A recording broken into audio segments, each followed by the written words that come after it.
જય શ્રી કૃષ્ણ, જય સનાતન। એક હિન્દુ તરીકેની આપણી ફરજ છે કે ગીતાજીના શ્લોકોનું ગાન દરેક ઘરે ઘર સુધી પહોંચે। આજે આપણે ગીતાજીના પ્રથમ અધ્યાયના 10 થી 12 શ્લોકનું ગાન શીખીશું।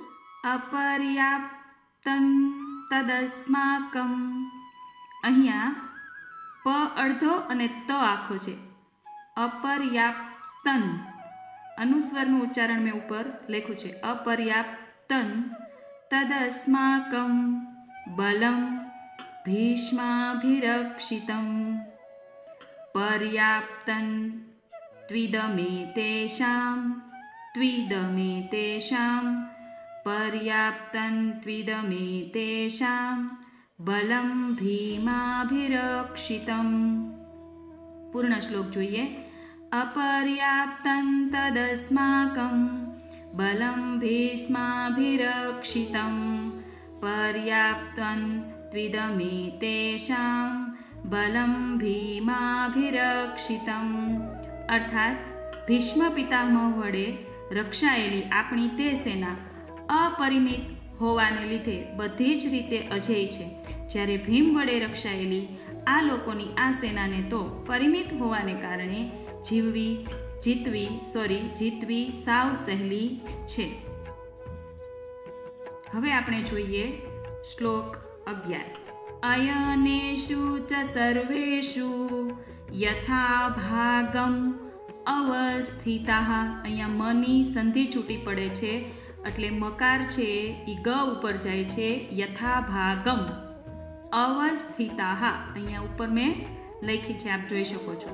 અયનેષુ ચ સર્વેષુ યથા ભાગમ અવસ્થિતાઃ ભીષ્મમેવાભિરક્ષन्तु ભવन्तઃ સર્વ એવ હિ। અર્થાત આથી બધા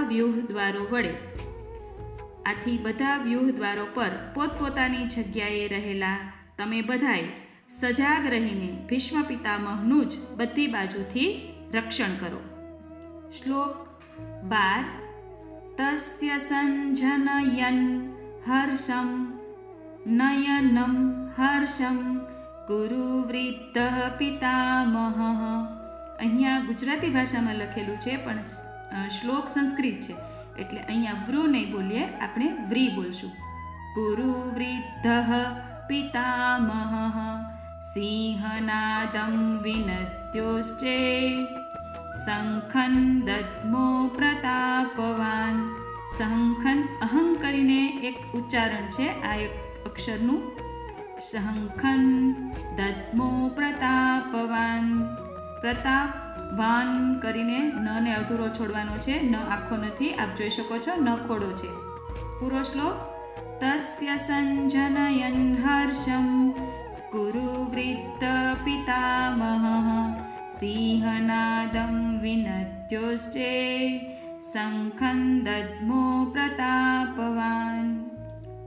અર્થાત કૌરવોમાં વૃદ્ધ મહાન પ્રતાપી પિતામહ ભીષ્મે તે દુર્યોધનના હૃદયમાં હરખ જન્માવતા જોરથી સિંહની જેમ ગર્જીને શંખ વગાડ્યો।